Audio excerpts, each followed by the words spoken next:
gente, olha, eu já comecei a treinar.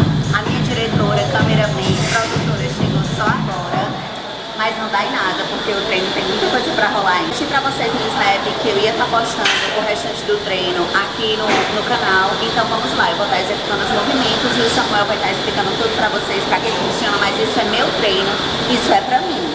São dicas que vocês podem conciliar com o profissional de vocês, entendeu? Vamos lá?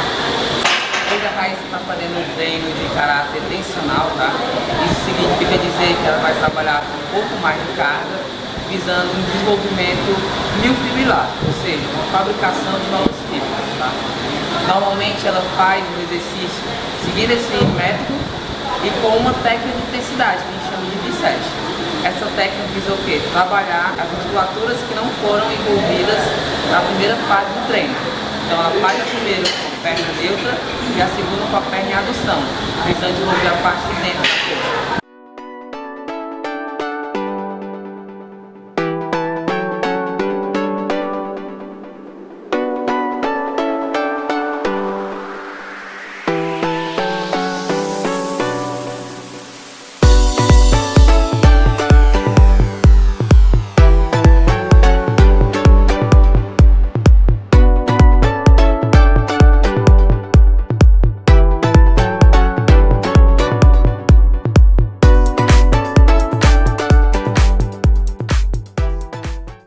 Fatores individuais do treinamento, no caso da Raíssa, seria a questão dela hoje possuir pouca mobilidade de tornozelo. Então acaba os movimentos dela tendo uma amplitude menor. Não pela questão de preferência dela, mas dado necessário para o corpo dela hoje só nos permite isso. Tá? Então o treino ele tem que ser de forma mais individualizada possível. Porque o treino da Raíssa às vezes não pode ser repetido por outra pessoa. Sobre a questão do agachamento que a Raíssa faz, tá? A gente recebe algumas críticas no Snap sobre a maneira que ela executa o movimento, tá? Só que mais uma vez a gente fala que o exercício ele tem que ser de uma forma individualizada, tá? Então ela faz o agachamento sentando pela questão de quê? Pela melhor estabilização da lombar e a melhor utilização do glúteo. Porque é cientificamente comprovado que a partir do momento que você toca uma superfície, você vai aumentar o grau de ativação dos extensores do quadril, que no caso é o glúteo, tá? Apesar da Raíssa ter um bumbum grande, ela não utiliza a força que ele tem. Então isso é uma maneira para educar o corpo dela de utilizar o glúteo como musculatura principal no agachamento. Então por isso que hoje ela faz o agachamento sentando.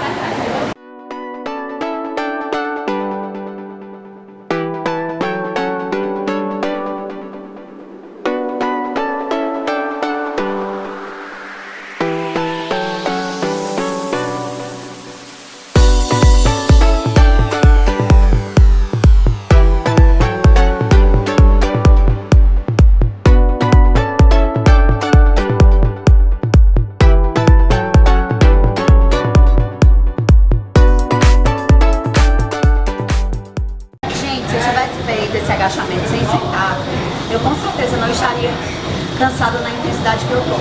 Cansa muito mais, pega muito mais o glúteo e a parte posterior da coxa, o bíceps femoral.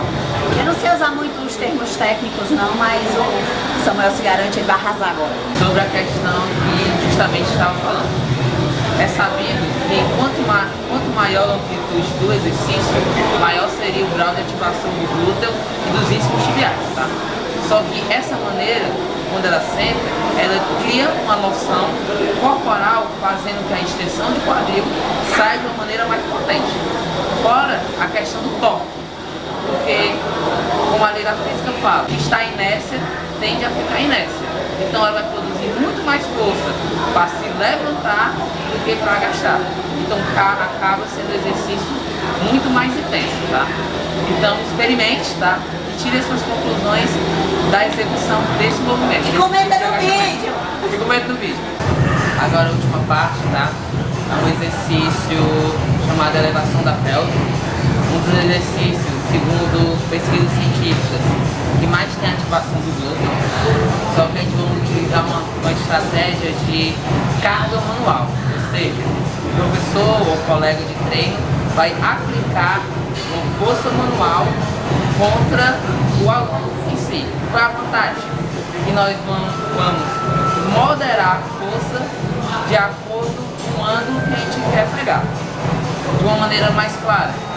Cada parte do movimento, cada amplitude do movimento tem uma tendência a trabalhar certas fibras, tá?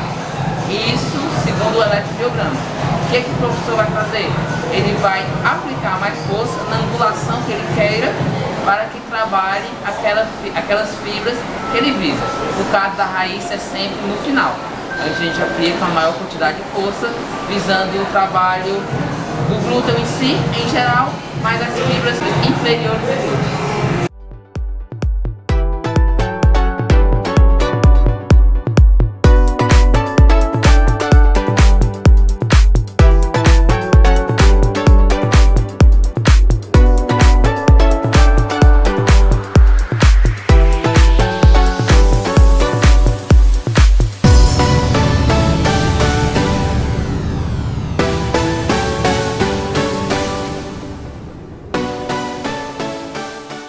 Para finalizar, normalmente a raiz vai na plataforma vibratória, tá?